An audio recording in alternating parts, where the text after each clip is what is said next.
Agradezco de todo corazón las oraciones que hacen por mi salud desde la plaza. Los acompaño desde acá. Que Dios los bendiga y que la Virgen cuide. Gracias. Francis പാപ്പയെ ആശുപത്രിയിൽ പ്രവേശിപ്പിച്ചതിന്റെ 21-ാം നാൾ ഇടറുന്ന സ്വരത്തിൽ പ്രാർത്ഥനകൾ അർപ്പിച്ചുകൊണ്ടുള്ള Francis പാപ്പയുടെ ശബ്ദ സന്ദേശം പുറത്തുവിട്ട് Vatican മാധ്യമ വിഭാഗം.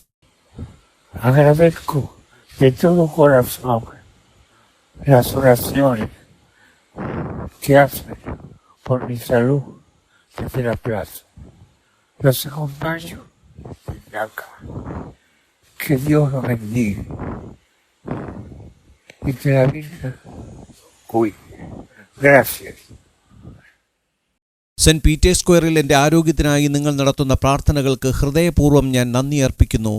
ഞാൻ നിങ്ങളോടൊപ്പം പ്രാർത്ഥിക്കുന്നു. പരിശുദ്ധ കന്യകാമറിയം നിങ്ങളെ സംരക്ഷിക്കട്ടെ എന്ന് സ്പാനിഷ് ഭാഷയിൽ 27 സെക്കൻഡുകൾ മാത്രം നീണ്ടുനിൽക്കുന്ന പ്രാർത്ഥനാ സന്ദേശമാണ് വത്തിക്കാൻ മാധ്യമ വിഭാഗം പുറത്തുവിട്ടിരിക്കുന്നത്. 27 സെക്കൻഡുകൾ മാത്രമുള്ള ശബ്ദ സന്ദേശത്തിൽ പാപ്പയുടെ ആരോഗ്യാവസ്ഥയുടെ സങ്കീർണാവസ്ഥ വ്യക്തമാണ്. പതർച്ചയോടെയാണ് പാപ്പ സംസാരിക്കുന്നതെങ്കിലും ആഗോള കത്തോലിക്ക സഭയ്ക്ക് പ്രതീക്ഷയും പ്രത്യാശയും നൽകുന്ന സന്ദേശമായാണ് ഇതിനെ കരുതപ്പെടുന്നത്.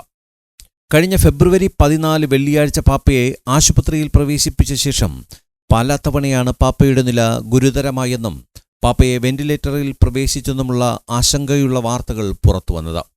എങ്കിലും പാപ്പയുടെ സ്വരത്തിലുള്ള സന്ദേശം പുറത്തുവന്നത് ആശ്വാസം നൽകുന്നതാണ്.